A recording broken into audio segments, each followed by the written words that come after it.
শিক্ষার্থীবৃন্দ, game of স্টাডির তরফ থেকে আমি আবির স্যার সকলকেই স্বাগতম জানাচ্ছি। তো অনেকেই হচ্ছে এটা নিয়ে অনেক মানে টেনশনে ছিলেন, বিশেষ করে সাত কলেজ বা ঢাকা সেন্ট্রাল ইউনিভার্সিটির কোনো আপডেট আসছে কি আসে নাই। তো এটা নিয়ে হচ্ছে মূলত বলে রাখি। আর এখানে কিন্তু এই ভিডিওতেই কিন্তু আমি এটাও বলবো যে আবারও কিন্তু সাত কলেজের যে এক্সাম ডেট সেটা কিন্তু ঘোষণা করা হয়ে গেছে, এবং হচ্ছে আজ আমরা মূলত জানবো যে ঢাকা সেন্ট্রাল ইউনিভার্সিটির কোন কলেজে মূলত হচ্ছে কত আসন আছে, ঠিক আছে।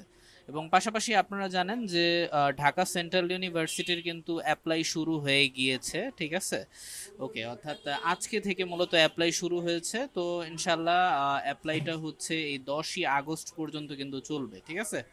ওকে, অর্থাৎ ভর্তির আবেদন যারা হচ্ছে ফার্স্ট টাইমে তো যারা করেন নাই তারা অবশ্যই হচ্ছে করে নেবেন। 3ই আগস্ট থেকে শুরু করে 10ই আগস্ট পর্যন্ত কিন্তু চলবে, ঠিক আছে।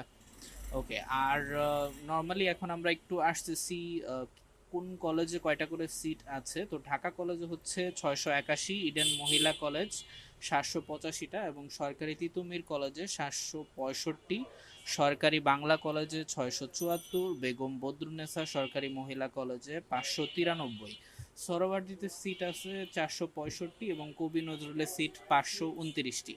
আর এখানে কিন্তু ওয়েবসাইটের ঠিকানাও কিন্তু দিয়ে দেওয়া হয়েছে, তো এই ওয়েবসাইটেই হচ্ছে আপনারা অ্যাপ্লাই করতে পারবেন। ওকে, আর আবেদন ফি হচ্ছে কিন্তু এই 800 টাকায় কিন্তু নির্ধারণ করে দেওয়া হয়েছে। তো এটার পরে আরেকটা তারিখ কিন্তু দিয়ে দেওয়া হবে, সেখান থেকে আপনারা হচ্ছে অ্যাডমিট কার্ড ডাউনলোড করতে পারবেন, ঠিক আছে। ওকে, তো আপনারা মোটামুটি সকলেই জানেন। আর আবেদন যোগ্যতা কিন্তু অলরেডি যেটা ছিল সেটাই কিন্তু রাখা হয়েছে, ঠিক আছে। তো এটা নিয়ে অলরেডি আমি ভিডিও করে রেখেছিলাম এর আগে সাত কলেজ নিয়ে।